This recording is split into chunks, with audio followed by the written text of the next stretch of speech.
own stuff, but the stuff of a guy who I'm currently trying to translate into Croatian.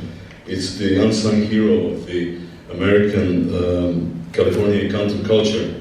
His name is Randolph Randy Schultz, and I think you might want to know first something about him. So very briefly, I'm going to read his biography and then move on to poems. Randolph Randy Schultz, 1943-2008, was born as Leopold Rudolf Schultz in a Polish-Ukrainian Jewish family in Drohobych near Lviv, once in Poland, today in Ukraine. He was the cousin of the great writer Bruno Schultz, who just like Randy's father Witold was ruthlessly killed by Nazis in the Drohobych ghetto in 1943. Immediately after the war, Randy moved with his mother Greta to the United States, New Mexico, where she married the Navajo chief Eagle-Eye Stetson, the only Native American chief who wore a cowboy hat. Randy grew up in a Navajo reservation, graduating from the Taos High School in 1960, after which he studied American folklore at Columbia, thanks to the ample allowance provided by his Aunt Ruth, who married a real estate mogul in San Diego. In New York City, Randy was active on the folk scene, regularly visiting coffee houses in the village, performing his own songs, accompanying himself on guitar. There he rubbed shoulders with Bob Dylan, Rambling Jack Elliott, Phil Ochs, and the others, taking finger-picking guitar lessons from Dave Van Ronk and Reverend Gary Davis up in Harlem.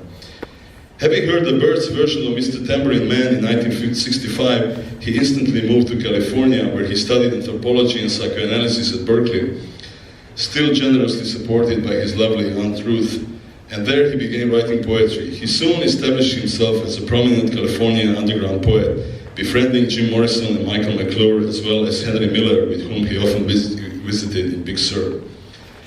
Thanks to his extraordinary skills as a guitarist, he also became close to Jerry Garcia, Bob Weir of the Grateful Dead, and together with the actor Peter Coyote, he joined Ken Kesey's Merry Pranksters on several intense acid trips.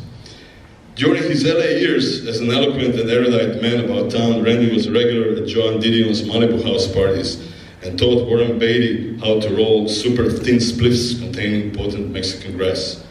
In the early 80s, inspired by his buddy Gary Snyder, Randy began his extensive travels in India, Nepal, Burma, and Japan to study Buddhism, and in the mid-90s he was ordained as a Buddhist monk by Gyozan Yoshu Sasaki Roshi, having assumed his new name Dokan, the one with penetrating insight.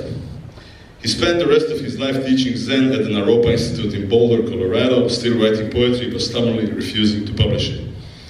One chilly autumn night in 2008, he mysteriously disappeared in the San Francisco Bay Area, leaving his clothes neatly folded and tucked into the railings of the Golden Gate Bridge.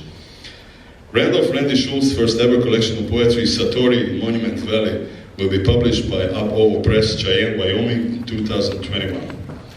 Now some of these poems were painfully reconstructed from very bad handwriting, so please bear with me. Satori in Monument Valley. Eagles fly high, but so can I, the red-headed Indian Jew, my split self stuck between the pronouns me and you. The turtles live long, but I too am strong, as I climb to the top of the misty mountain to confront Manitou in the form of morning dew. Another piece, 10 Commandments for Becoming a Perfect Native American. 1. Always refer to yourself as Indian, for you want to be the living proof of the white man's stupidity.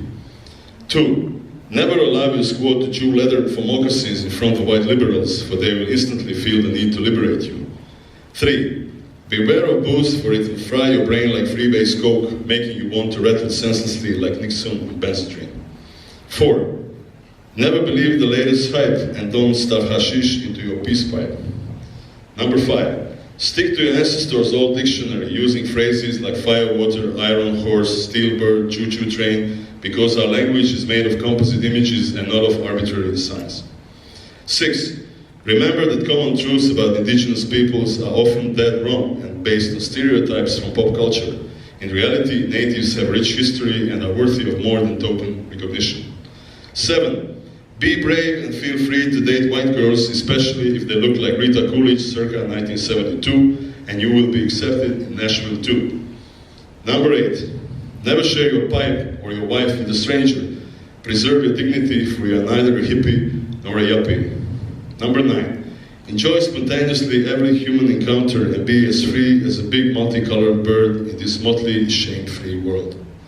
Number 10, remember the ground we trod upon is sacred. It is the blood of our ancestors and you will forever be remembered by the tracks you leave behind.